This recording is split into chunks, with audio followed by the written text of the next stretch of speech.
Well, it is Saturday night in the Magic City. Good evening to you, Mr. Smooth himself. Yes. How about that? Yes. Yeah. He's kind of like Mr. Rogers, getting That's ready right. for you in the neighborhood. Just kind of had that same type of mystic feel to it that the other team could possibly come back because Alabama was having such a dominant first half. The Castilles are back with us once again. Jeremiah Castile, and he brought along some guy we see on TV all the time, Caleb Castile. Of course, you know him from out there in Hollywood teaching LL Cool J how to act. And I want to bring in a man who really needs very little introduction. He's Johnny Baker Jr., but in baseball, we know him as Dusty, World Series champion manager. Dusty, welcome to Birmingham, and you know, we got a great event headed here tomorrow. What is your role going to be?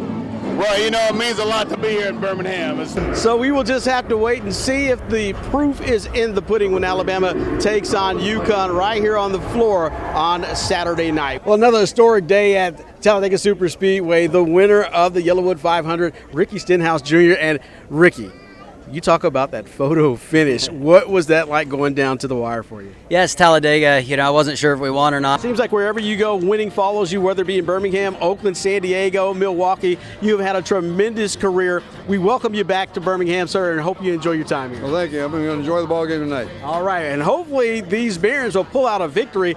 Do the girls love it at school? I mean, I don't know. Hopefully they do.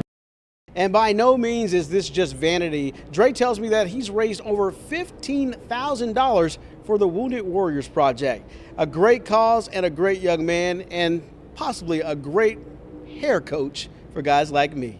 Well, the thing with Willie Mays is, of course, Birmingham loves Willie Mays because he's from Fairfield, right down the road. And as I mentioned, he played here at Rickwood Field in his humble beginnings. But he transcended what baseball is, what sport is, and celebrity, the ultimate celebrity coming up in the 1950s and the 1960s. And I've heard stories of grown men that would shiver and shake when Willie Mays would walk into the room as their childhood hero. And that's just the kind of legacy that he leaves behind. And no question about it, he is going to be missed on so many measures, but his heart has always been here in the state of Alabama, and he will certainly be missed.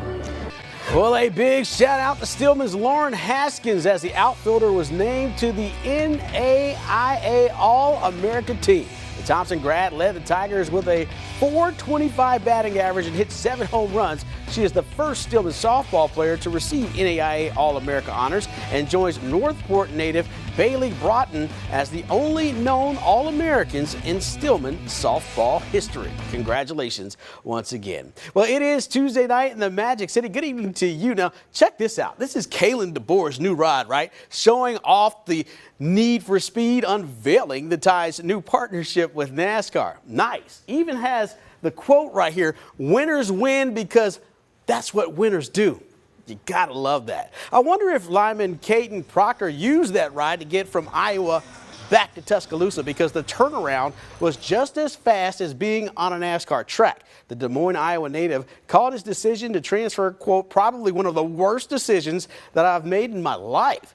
Proctor returned to the Tide during spring practice, and he apologized to first-year head coach Kalen DeBoer for not giving the new staff a chance. Well, the Stallions took care of business last weekend against the Michigan Panthers in their second meeting of the year, but the two teams will meet one more time for the conference title. The winner will go on to the UFL championship, and after playing each other twice, Coach Skip Holtz takes us back to Schoolhouse Rock because 3 is the magic number.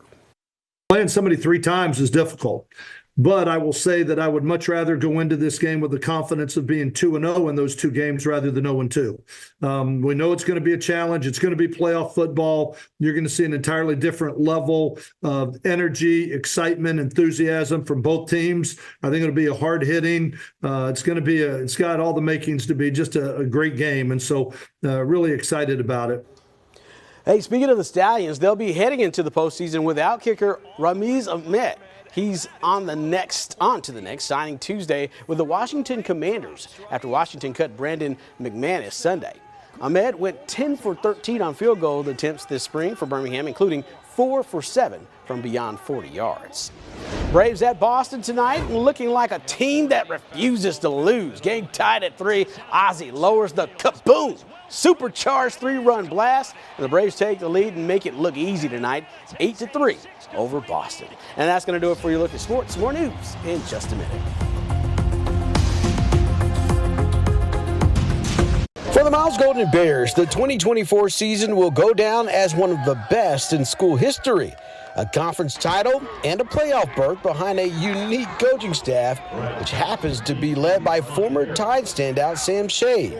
It's a group loaded with Iron Bowl participants, fond memories of college football's biggest rivalry game. The very first one was my freshman year. That one stood out the most because you talk about it 365 days a year, but you don't realize how big it really is until you're in it. Just the entrance, driving into the stadium where you got the fans lined up on side of the buses and they're shaking the buses as you're coming in. Just those types of memories are things that you'll never forget. I mean, I tell you, my first Iron Bowl experience in '90 as a freshman, we in this tunnel in Birmingham at the old Great Lady, man, and we get ready to come out of this tunnel, and I'm looking at it. I'm coming from Town Creek. 300 people considered a big crowd at Hazelwood at Town Creek. Now I'm looking at 60, 70,000 people. I got lost in the moment for a minute. I'm looking around the stadium. Everybody holler, "Come on, freshman, we gotta go."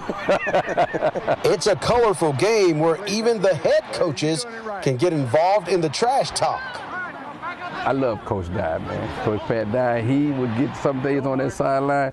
He would catch over there. It'd be a little banter going on between him and the player, and then he would say stuff, and then he would smile.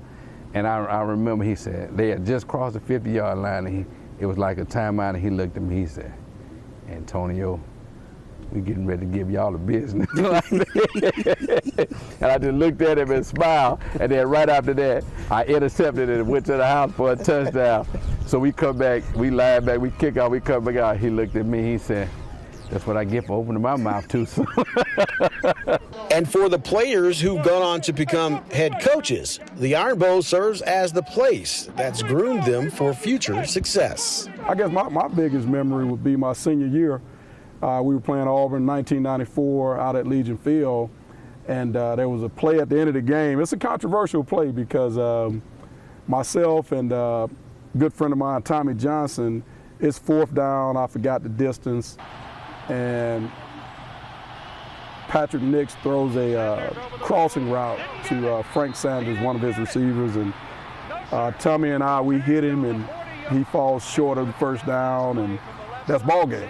And it's like, we were seniors, both of us were seniors, and just to have a chance to be a part of sealing the game was, I thought it was a great way for me to go out in my last Iron Bowl game, so I'll never forget that moment. But no matter which side of the rivalry this group fought on, it's clear that their present-day goals remain the same. It's great for me just to be an Auburn guy here with these Alabama guys. We show that we can blend together. It doesn't matter what team you're on or that you played for, it's what team you're on now. And we're together, we're Miles Golden Bears.